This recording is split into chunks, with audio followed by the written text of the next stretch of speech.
और दोपहर के 12 बजे सही आपकी मृत्यु है, स्पष्ट दिख रहा है। आप 5 दिन में अपना उपाय कीजिए जो भी हो। बता, अब उनकी बात उन्होंने कहा सिद्ध महापुरुष है, संत ने कहा है, तो वह राजा के बैठ गई और राजा दिमाग में बैठ गई। अब राजा आया, आकर के अब सोच रहा इधर उधर क्या किया जाए। मंत्रियों को बुला लिया तो बुला लिया, रानियों को बुला लिया। 5 दिन में मृत्यु है और सब 5 दिन में और सब कुछ सब भूल गया। वो खाना बहुत ठाठ बाट राज भोग सब कुछ थे, अब कोई समझ में नहीं आया। 5 दिन बीत गए, 5वां दिन तारीख आ गई, रात 12 बजे का टाइम हो गया। और महात्मा जी ने कहा जब सही 12 बजेंगे तो मैं आपके दरबार में आऊंगा, आपकी मृत्यु का समय मैं आपके दरबार में पहुंचूंगा। सब लोग बैठे रहते, राजा रानियां, सब शोक का माहौल छाया हुआ और घड़ी की तरफ देख रहे हैं कि 12 बज रहे हैं। और गेट में देखा महात्मा जी को 12 बजे से पहले ही 1 मिनट पहले गेट में महात्मा जी आ रहे हैं। राजा ने निश्चित जान लिया, राजा को पसीना आ गया कि झूठ तो हो ही नहीं सकता, झूठ होता तो महात्मा जी आते ही नहीं। गेट पे आ गए तो 12 बजे मेरा काम निश्चित है। 1 मिनट बची, ठीक है ना, 1 मिनट बाद में ये तो प्राण जाएंगे। महात्मा जी अपने आ रहे हैं, जब तक टाइम हुआ 2-4 मिनट आने में उनको पास में टाइम लग गया, जब गेट से आए तब तक। अब 12 बजे करके 35 मिनट हो चुके थे। पास में बैठे उठे 1 बज गया, 1 बज गया, लेकिन मृत्यु नहीं हुई, मृत्यु नहीं हुई। महात्मा जी सामने बैठे हैं। राजा ने कहा महाराज आपका टाइम तो 1 घंटा पर निकल गया, मृत्यु नहीं आई। कि महाराज हाँ, क्या मैं इसीलिए आया था, यही तो बताने के लिए आया था भी तुम अभी नहीं मरोगे। ये तो मैंने आपके प्रश्न का उत्तर दिया है। आपके मन में ये था ना कि महात्मा जी कैसे रहते हैं। ये बता 5 दिनों में तुमने कितने भोग भोगे हैं और मन कितना भाग गया तुम्हारा।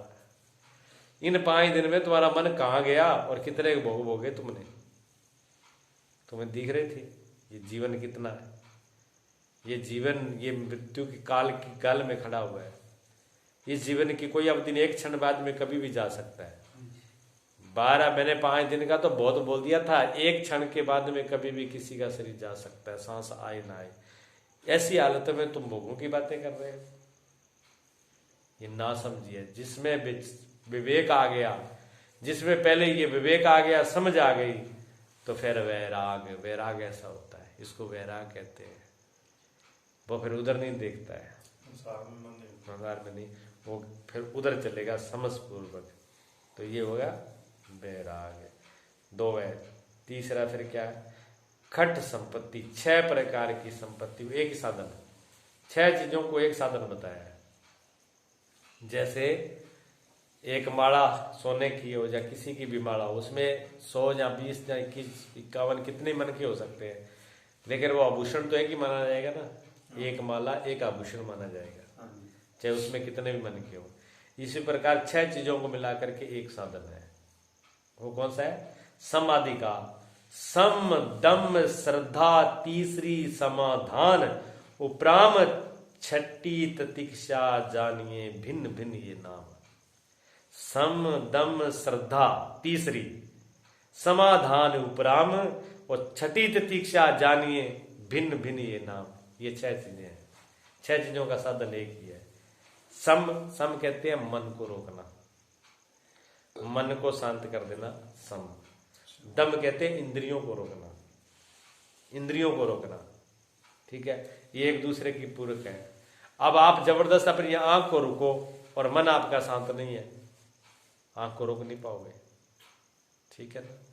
अब आप मन तो आपका संग है, सम है, लेकिन आंखों को आप इंद्रियों को बस में नहीं कर रहे।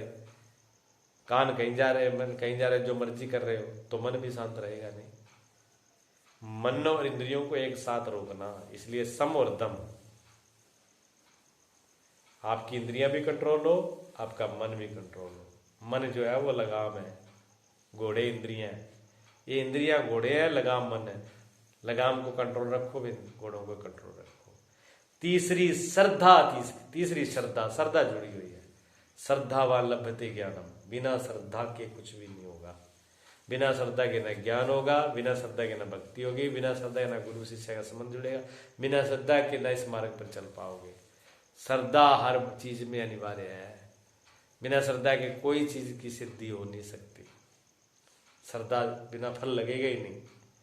श्रद्धा इनको दोनों का फल है। बिना श्रद्धा के, अगर श्रद्धा बीच में नहीं है तो कुछ भी नहीं हो सकती।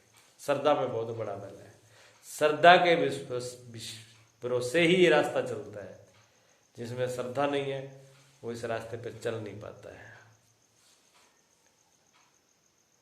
जैसे गडरिया जो है बैठा था, विश्वास की बात, बकरियां चराने वाला, भेड़े चराने वाला, संध्या के टाइम में बैठा हुआ भगवान से प्रार्थना कर रहा था, भगवान की पूजा कर रहा था।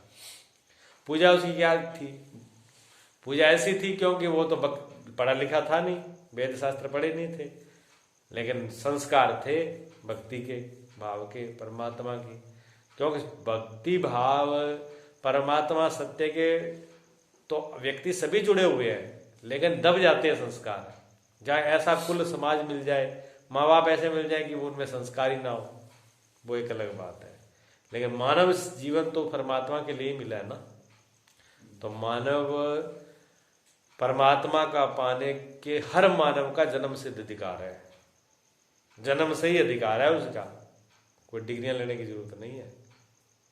कोई पढ़े लिखे की, जाति पात की, ऊंच नीच की, काले गोरे की, छोटे मोटे की, देश विदेश की, ये कोई शर्तें इसमें लागू नहीं है। मानव शरीर मिल गया, वहीं से इसको अधिकार मिल गया। लेकिन इसको चलने का वैसा माहौल, वैसे संस्कार, वैसी सब कुछ वैसा मिलना चाहिए, तभी तो चल पाएगा। नहीं तो पशु जैसे ही रह जाएगा। भाव ही दब जाएंगे इसके। कुसंगत हो जाए, कुसंग हो जाए तो श्रद्धा मर जाती है, भाव रह जाती है। एक व्यक्ति के एक किसी के प्रति श्रद्धा है और दूसरे ऐसा दुष्ट व्यक्ति मिल गया, वो किसी ले तो पूजा पाठ करता है, तो ऐसे करता है, ये तो मूर्खों के काम है, लोटा चला मूर्खों का काम होता है। तो ये करना वो करना, वो 100 बातें करेगा, 1 दिन 2 दिन 4 दिन सुनेगा, उसने कहा छोड़ कर। कुसंगत ऐसी होती है, उसके भावों भर का आ जाएगा, श्रद्धा टूटने लगेगी। कुसंगत से बचना चाहिए श्रद्धा वालों को। और जहाँ विवेक से जो श्रद्धा है, समझ बूझ कर श्रद्धा है, उसको कोई तोड़ नहीं सकता। इसलिए प्रथम विवेक, सबसे पहले विवेक को रखा है। आंख को सबसे पहले रखा है, देखने की दृष्टि पहले आ जाए। पहले अगर देखने की दृष्टि आ गई तो फिर कोई कुछ भी कहे, इधर ये नहीं है, ये रास्ता नहीं है, ये दिखता नहीं है, फिर आदमी कौन दीवाल है। अंधे को भटकाया जा सकता है, आंख वाले को भटकाया नहीं जा सकता। आंख वाले को कैसे भटकाओगे? अंधे को तो भटका देंगे, आंख वाले को नहीं। तो आंख, सदगुरु हमेशा दृष्टि देते हैं। प्रथम विवेक, पहले विवेक, समझ, निर्णय करने की शक्ति उत्पन्न हो जाए, फिर कहीं उलझन होगी नहीं। फिर कोई आपको उलझा नहीं सकता। छोटे मोटे लोभ लालच, ये वो, ये हो जाएगा, वहाँ ये कर देंगे, वहाँ हम आपको परमात्मा दिखा देंगे, ईश्वर दिखा देंगे। आपकी अगर समझ है, आपको पता लग गया परमात्मा क्या चीज है, कि कैसे दिखने वाली है, दिखती है कि नहीं दिखनी, क्या चीज है, परमात्मा सत्ता क्या है, अनुभव वाली है कि दिखने वाली है, इन आंखों से दिखने वाली है, कोई और आंख से दिखने, आपको इस सब चीज का निर्णय हो गया, फिर आपको कोई उलझा देगा कि चलो हम आपको परमात्मा दिखा रहे हैं। आप उसको समझा दोगे कि बेटा ये किसी ज्ञान और किसी को सुना देना, हमने ऐसे ज्ञानी बहुत देख रखे। क्यों? ये समझ होगी तो। समझ आना जरूरी है। आजकल समझ का बहुत अभाव है। समझ विवेक नाम की चीज तो है ही नहीं। फूटी आंख विवेक की, कहते जिसकी आंख की, विवेक की आंख फूट गई, उसको क्या समझाए? जग तो ऐसा अंधा हुआ है। कबीर साहब कहते हैं एक दो होए ताए समझाऊं, ये जग हुआ अंधा, पड़ा मोह का फंदा, किस किस को समझाऊं। ये जग पूरा अंधा, मोह के फंदे में पड़ा है, किस किस को समझाऊं, एक दो तो समझाऊं। ऐसी समस्या रहती है महापुरुषों के सामने, क्योंकि समझदार हमेशा ही कम होते हैं। समझदार हमेशा ही कम होते हैं, ज्यादा नहीं होते। जंगल में शेर की उपाधि कहते हैं, शेर जंगल में एक का दुक्का ही हुआ करता है। जंगल का राजा एक ही होता है। भेड़ों के झुंड भेड़ों के होते हैं, शेरों के नहीं होती। भीड़ भेड़ों की होती है, शेरों की नहीं होती है। शेर तो अकेला ही चलता है जंगल में, समझदार अकेला ही खड़ा होता है और अकेला ही चलता है। पीछे कारवां बन जाते हैं, वो अलग बात है। पीछे उनको लोग याद करते हैं, पीछे उनके मेले लगते हैं, वो अलग बात है। लेकिन विवेकी पुरुष हमेशा ऐसे ही हुए हैं और उनको स्वीकार नहीं कर पाती आम जनता, क्योंकि वो उसके पास इतनी बड़ी आंख होती है कि उसको तो 100 जन्मों का आगे दिख रहा है। उसको 100 सालों का आगे दिख रहा है और आम जनता को एक कदम का ही नहीं दिख रहा।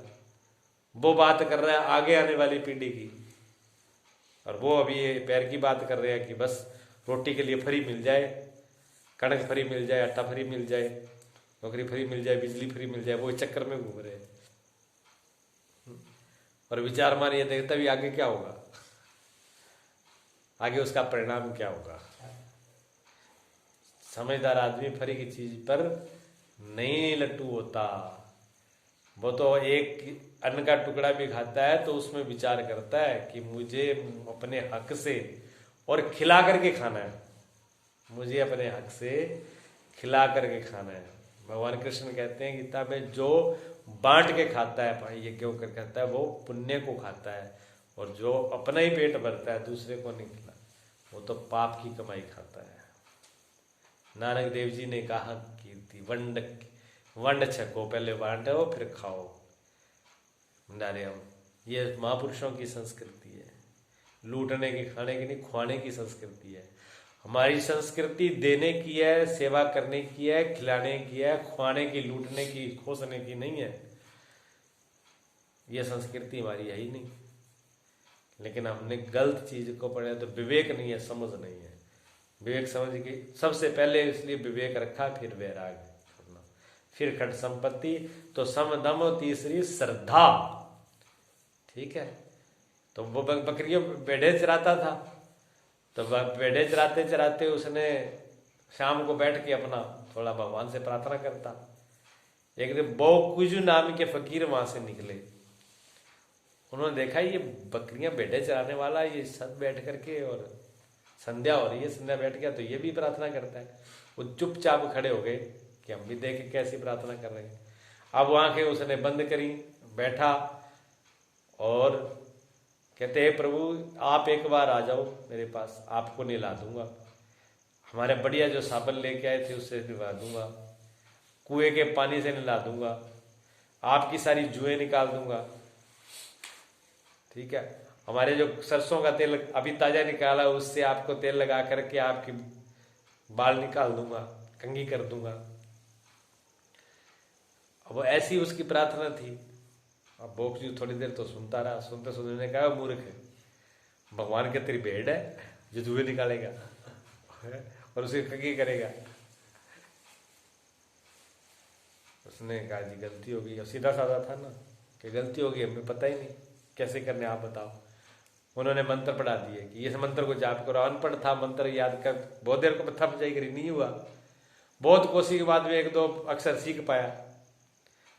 वो तो बहुत तो चल दिए सिखा करके भी, चलो एक तो बुद्धू सही लगते चला। बहुत थोड़ी दूरी चला होगा तब आकाशवाणी हुई। उसने कहा तू भगवान परम सत्ता परमात्मा ने कहा कि मैंने तुझे भेजा था मेरी दुनिया में भी भटके लोगों को मेरी राह पे लगा देना। तूने तो मेरे राह पर चलने वाला एक था उसी को भटका दिया उल्टा कर दिया। उनके समझ में ये क्या कि वो तो मेरा प्यारा भगत था, उसकी प्रार्थना तो मुझे अच्छी लगती थी, क्योंकि वो हृदय, वो क्या बोल रहा है इसकी वैल्यू नहीं थी, वो क्या बोल रहा है वैल्यू इसकी नहीं है, क्यों वहां कोई भी शब्द नहीं पहुंचता। ना वहां अंग्रेजी जाती है, ना हिंदी जाती है, ना संस्कृत जाती है, ना पंजाबी जाती है। दुनिया की कोई भाषा वहां नहीं पहुंचती है। वहां सिर्फ एक ही भाषा पहुंचती है, वो है हृदय की, श्रद्धा की, प्रेम की। श्रद्धा प्रेम की भाषा पहुंचती है वहां, और किसी की पहुंचती नहीं है। तो वो इतनी श्रद्धा और प्रेम से मुझे पुकारता था, मेरा इतना प्यारा था वो, आपने उसको भी अलग कर दिया। वो जो ने क्षमा मांगी, गलती हो गई, लौट के आया उसने कहा रुक भाई, वो खड़ा होने का महाराज अब क्या गलती होगी, मैं नाम तो सही ले रहा हूँ अपनी तरफ से, तो उन्होंने कहा कोई गलती नहीं हुई, ये छोड़, जैसे तू कर रहा था ठीक है, तू राजी तेरा भगवान राजी, आप फिर छोड़। श्रद्धा ऐसी होती है, प्रेम ऐसा होता है, ठीक है ना। लेकिन विवेक पूर्वक श्रद्धा भी हो, विवेक आने के बाद श्रद्धा हो तो बहुत अडिग होती है, उसको कोई डुला नहीं सकता, उसमें भेद है। ये विवेक का रास्ता है। लेकिन श्रद्धा विवेक में भी होगी, बिना श्रद्धा के विवेक में भी कुछ नहीं है, निरुखापन, एक बुद्धि की खुजलाहट और कुछ नहीं होगा, ठीक है ना।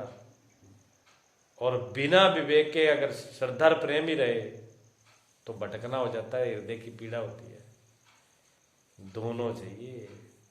आंख और पैर ना हो तो चलना नहीं होगा। पैर, आंखें तो है, पैर नहीं तो चलना नहीं होगा। और पैर हो आंखें दोनों में एक हो गई हो, दिक्कत है। दोनों चाहिए, पैर भी चाहिए, आंख भी चाहिए। देखने के लिए रास्ता, चलने के लिए पैर, तभी बात बनेगी। दोनों चीज की आवश्यकता है। ठीक, तो ये श्रद्धा। समाधान कहते हैं मन विषयन ते रोकनो समतय कहे तो सुधीर। मन विषयों को रोकना ये तो सुधीर कहते हैं, बुद्धिमान धीर पुरुष कहते हैं। ये तो है सम। इंद्रियगन को रोकनो दम भाकत बुद्धवीर। बुद्धिमान, बुद्धवीर, ज्ञाता पुरुष, विद्वान लोग कहते हैं इंद्रियों को रोकना ये दम है। सत्य वेद गुरु वाक्य है, श्रद्धा अस्विश्वास। श्रद्धा क्या है? सत्य वेद गुरु वाक्य है, श्रद्धा अस्विश्वास। जो गुरु और वेद ने कह दिया वो बिल्कुल अडिग है। इस रास्ते पे चलने के बाद चलने वाले के लिए वेद और गुरु का वचन ही सत्य, कोई किंतु परंतु कुतरक वितरक नहीं है। जो सदगुरु ने बोला है वो सत्य है। तो सत्य वेद गुरु वाक्य है, श्रद्धा अस्विश्वास, इसको श्रद्धा कहते हैं, इसको विश्वास कहते हैं। समाधानता को कहते मल विक्षेप को नाश। जहां मल और विक्षेप का नाश हो जाता है, ये वो किंतु परंतु खत्म हो जाती है, उसको कहते हैं समाधान। ठीक, साधन सहित कर्म सब त्यागे। उपराम की बात कहते हैं। उपराम, उपराम का लक्षण है साधन सहित कर्म सब त्यागे, लख विषम विषयनते भागे। दृग नारी लख है जिए गलाना, ये लक्षण उपराम बखाना। साधन से सब कर्मों का हृदय से, जो ऊपर से नहीं, हृदय से जो त्याग हो जाता है, मैं ये कर लूं, मैं ये कर लूं, कोई करने की भाव नहीं। कर्म होते हैं लेकिन अंदर से पकड़ नहीं है। लख विषम विषयनते भागे। जो विषय है, विषय जो भी विषय, आंखों का, कानों का, जो भी संसार के विषय है, उनको कैसे लखे, कैसे समझे? विष के समान, जहर के समान, जहर से समाना दे करके दूर रहे।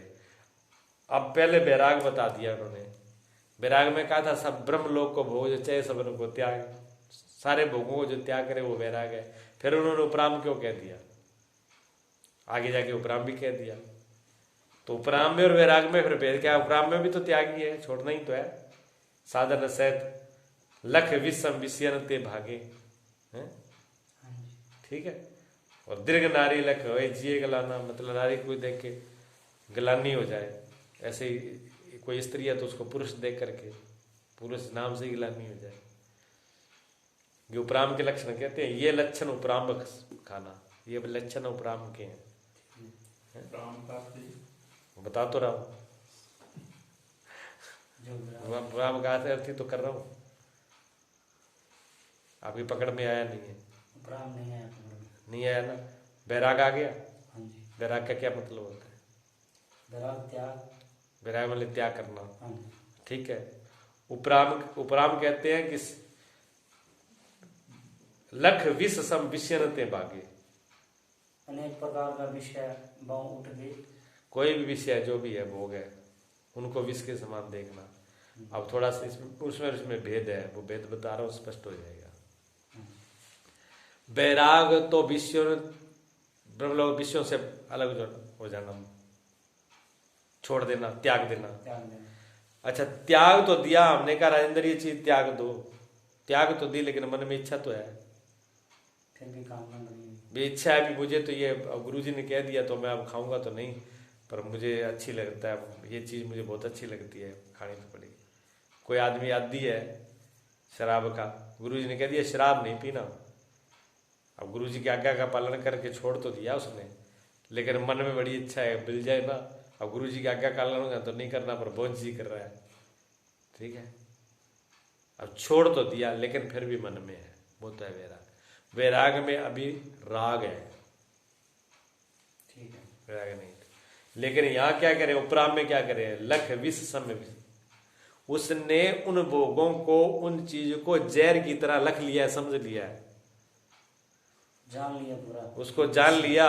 विषय है। अब वो बिल्कुल सामने पड़ी है, आगे पीछे पड़ी है, और उसमें कोई पाबंदी नहीं है, कोई उसमें पाबंदी नहीं है भी ये चीज आपको नहीं खानी, और उसके पास भी है, फिर भी उससे गलानी है कि नहीं, मेरे छूने का ही मन नहीं करता। ये उपराम है, ये उपराम है। मेरा तो इसको देखने का मन नहीं करता, आप खाने की बात कह रहे हो। ठीक है ना। जैसे कल इसको तेजाब बना हुआ था, उस टाइम में इसको कहते हैं लड्डू खा ले, ये कहते ऐसी तैसी पे जाए। हाँ, भाषा बोलनी पड़ेगी आप। ठीक है ना। मजाक है, वो प्राण है। मतलब अब वो मालूम है कि मुझे भले ही प्रिय है, पर वो जो चीज अब खाऊंगा वो जहर है मेरे लिए, विष है। अब अंदर जाते ही जहर पैदा करेगी। ठीक है। अब तो अंदर से कोई 50-100 आदमी कहे ना, ये अंदर जाने वाला नहीं, अंदर से ही गलानी है। वो तो भाई आप खाने की बात करो, मुझे दिखाओ मत, मुझे देखे कुछ नहीं, ऐसा उपराम है। ठीक है, इसको उपराम कहते हैं। और आतप शीत शुदा तृषा इनको सहन स्वभाव, ताहे ततिक्षा कहते हैं कोविद मुनिवर राव।